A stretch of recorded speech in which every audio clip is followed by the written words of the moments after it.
Silêncio.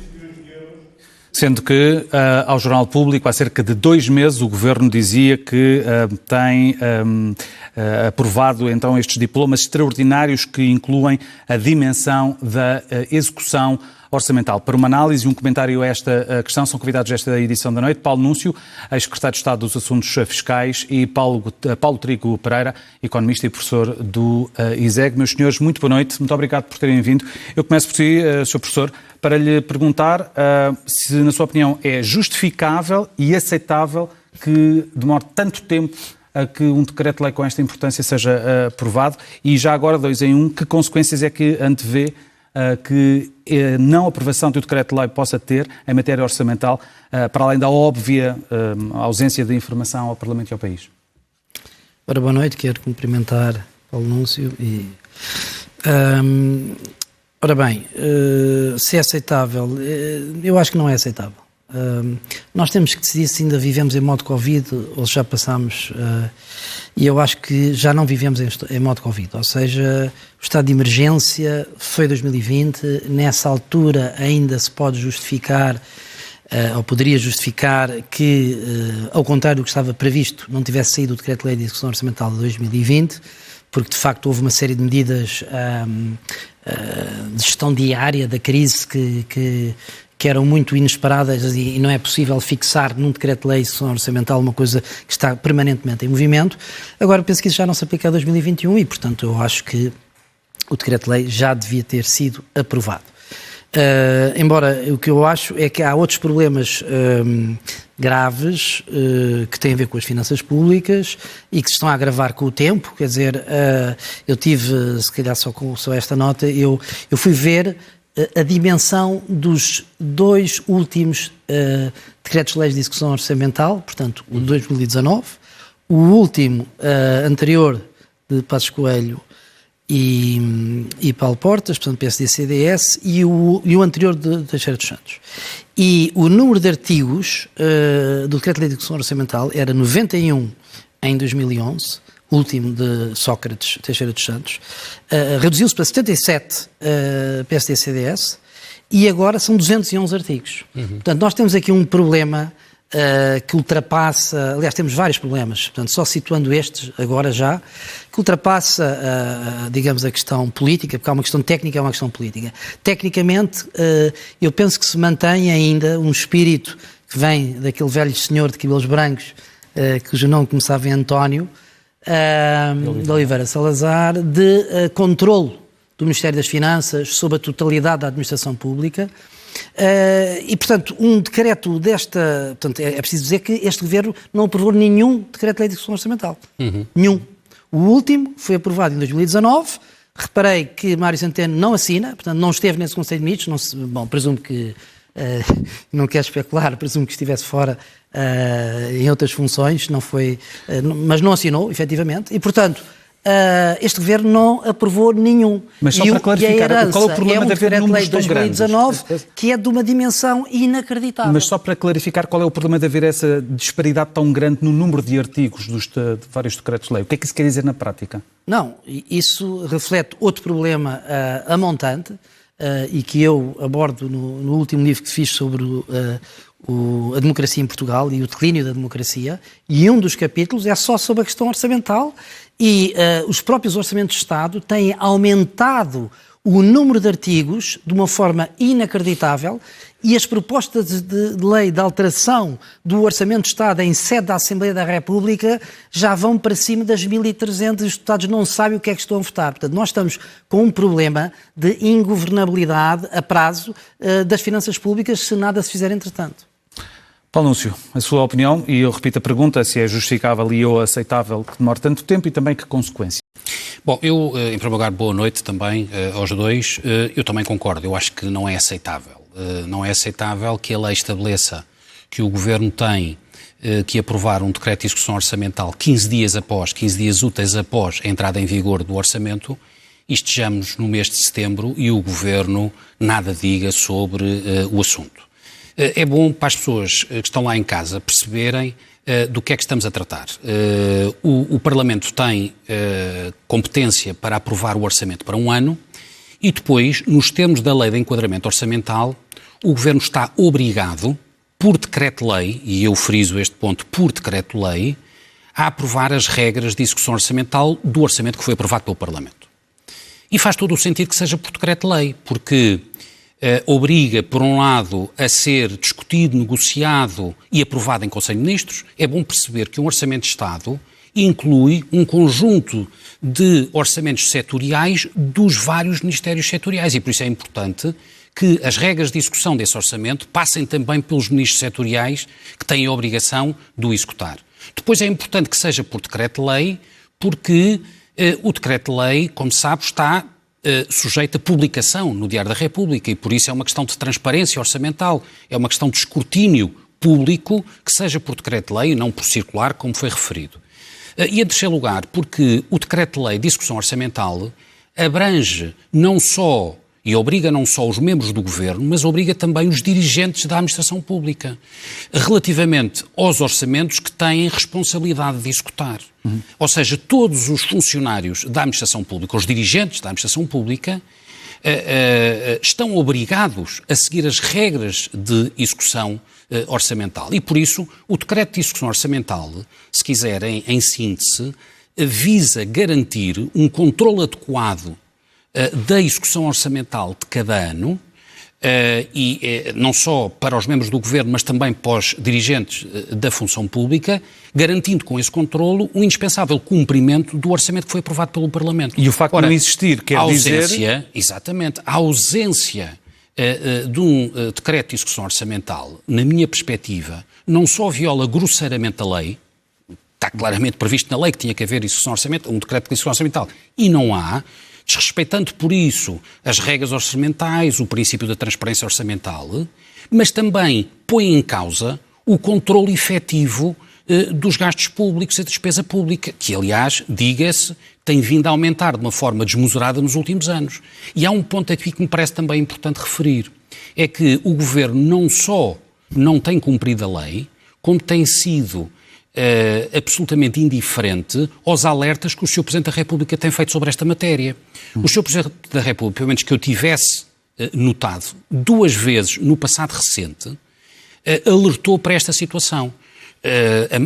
A que mais me recordo foi quando o Sr. Presidente da República foi chamado a promulgar o diploma de execução das regras do Plano de Recuperação e Resiliência. E, na nota promulgatória, o Presidente da República diz expressamente que aquelas regras de execução deviam constar do decreto de execução orçamental, que não existe. Porquê? Porque o Estado é só um. A despesa pública é feita pelo Estado.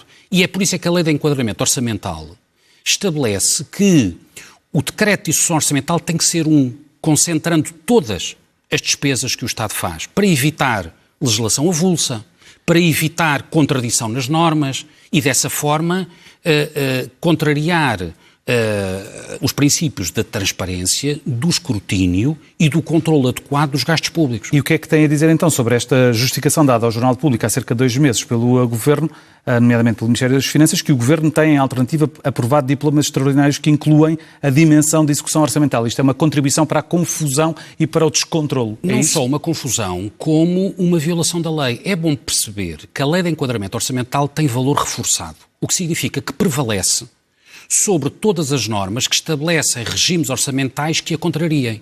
Por isso, se realmente o Governo respondeu dessa forma, provavelmente não está consciente daquilo que está a dizer em termos da Lei de Enquadramento Orçamental que está em vigor. Há depois um problema mais macro que estava a começar há pouco, Paulo Trigo Pereira, a aflorar, mais vasto e mais relacionado com o orçamento e que sei que gostaria de chamar a atenção. Eu já o aflorei, mas já agora só tocar aqui em uns pontos que já foram referidos, até na vossa peça. Há uma leitura, que foi até escrita, de que estaria em vigor o Decreto-Lei de Execução Orçamental de 2019. Essa não é a minha leitura. Porque um Decreto-Lei de Execução Orçamental remete diretamente para os artigos e alíneas do Orçamento do Estado. Claro. E, portanto, o Decreto-Lei da Discussão Orçamental de 2019, mais de metade dos artigos já estão, quer dizer, sem efeito, porque remete para um Orçamento de Estado que foi aprovado. E, portanto, do meu ponto de vista, nós estamos num vácuo legislativo. E é precisamente para preencher esse vácuo foi feita aquela circular, mas uma circular, obviamente, não substitui um Decreto-Lei.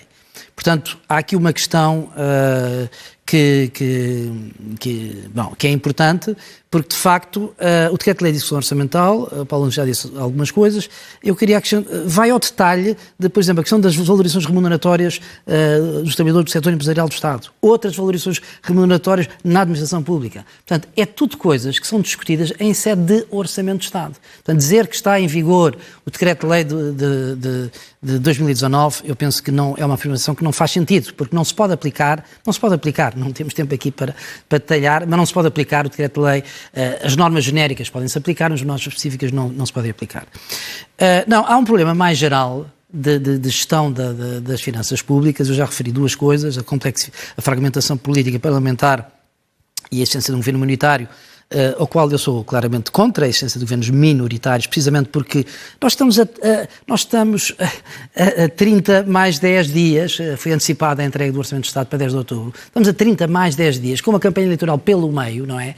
E agora é que se vão fazer as negociações do PS com os partidos à sua esquerda para o Orçamento de Estado. Quer dizer, isto é uma coisa que é um pouco ingovernável. Mas o problema mais geral é este, é que há muita informação, às vezes até em demasia, que é apresentada em Assembleia da República e há informação fundamental que não é apresentada. Eu só quero dar um exemplo. O primeiro mapa do Orçamento de Estado, o mapa 1, portanto, é logo o primeiro, tem a despesa por programas orçamentais. Educação, saúde, ação social, etc. Quem pegar nesse mapa tem ali uma série de linhas e depois diz o total, que é para 2021, 184 mil milhões de euros. Será que isto diz alguma coisa? Este número não diz nada. Portanto, ele explica o que é despesa consolidada da Administração Central e Segurança Social, ou seja, do Estado, 184 mil milhões de euros. Este valor é uma despesa que mete alhos e bugalhos. Alhos, despesa com pessoal, que é despesa corrente. Bugalhos, despesa com amortização de empréstimos. Despesa com passivos financeiros. E essa mistura é propositada? Eu não acho que isto seja propositado. Ou seja, os valores não estão mal. Aquilo é a despesa total de cada programa setorial. Mas a despesa pública total de todas as administrações públicas para 2021, portanto, Estado, Administração Central, Segurança Social, Administração Regional e Local, estima-se que é de 100 mil milhões. Portanto, isto é transparência. Isto não é transparência nenhuma. Portanto, bastava pôr lá ali mais duas colunas. Uma coluna que era despesa efetiva consolidada de cada programa orçamental e despesa com ativos e passivos financeiros. Portanto, para terminar, há muita informação e depois aquela que é fundamental, estou a falar do mapa 1 do Orçamento de Estado, não serve para quase nada. É propositada e é ou não incompetência. Pois, hoje, em primeiro lugar, e ainda à substância, eu acho que a despesa pública, infelizmente, em Portugal já ultrapassou os 100 mil milhões de euros. Por isso, já estará para lá dos 100 mil milhões de euros, o que significa que cada vez está mais distante aquela ideia que os impostos se poderão reduzir de uma forma sustentada. Porque cada vez que o Estado gasta mais impostos terá que pedir às empresas e às famílias. A única forma de baixar impostos é reduzir a despesa pública. Mas esse é um outro tema, não vamos incluí-lo neste debate. Não, eu digo que há de facto, muitas vezes, uma tentativa de fugir ao escrutínio público. Há pouco o Paulo Trigo Pereira dizia bem que os decretos de execução orçamental com este governo têm sido de uma dimensão gigantesca. Porquê? Muitas vezes porque são remetidos para o decreto de execução orçamental matérias que deveriam ser discutidas na Assembleia da República no âmbito do orçamento, mas que o governo, para tentar obter o acordo dos partidos à sua esquerda, remete para o decreto de execução orçamental. Eu vou-lhe dar um caso específico. O caso das cativações. Sempre houve cativações em todos os governos, todos os orçamentos têm cativações. E eu devo-lhe dizer que eu, de princípio, não sou contra as cativações desde que elas sejam um instrumento útil de gestão, contenção e mesmo, se possível, de redução da despesa pública, que considero o problema número 1 do nosso país. Este governo inovou na questão das cativações. O que é que fez? Acrescentou, aditou às cativações que constam expressamente do Orçamento de Estado, cativações também no Decreto-Lei de Execução Orçamental. Bom, isto levanta uma questão. na ausência de um decreto de execução orçamental, se fica por saber se as cativações ultrapassarem aquelas que estão previstas no orçamento, qual é a base legal para elas serem feitas? Ou seja, se durante o período de execução orçamental, ou mesmo no final do exercício, uma vez que não temos um diploma, um decreto de execução orçamental que acrescenta cativações às cativações, se o valor ultrapassar aquele que consta do orçamento, e não havendo uma base legal para justificar o acrescento, a pergunta é, será que estas cativações se podem fazer? Será que isso não pode prejudicar os resultados orçamentais deste ano? É uma questão que fica por responder. Muitas questões ficam para responder, nomeadamente o que é que o Governo, depois desta polémica que se jurou esta segunda-feira, vai fazer sobre a matéria, depois de ter prometido a aprovação para as próximas semanas, mas entretanto já passaram pelo menos 8 semanas. Paulo Núncio, Paulo Trigo Pereira, meus senhores, muito obrigado por terem vindo à edição da noite. Muito obrigado.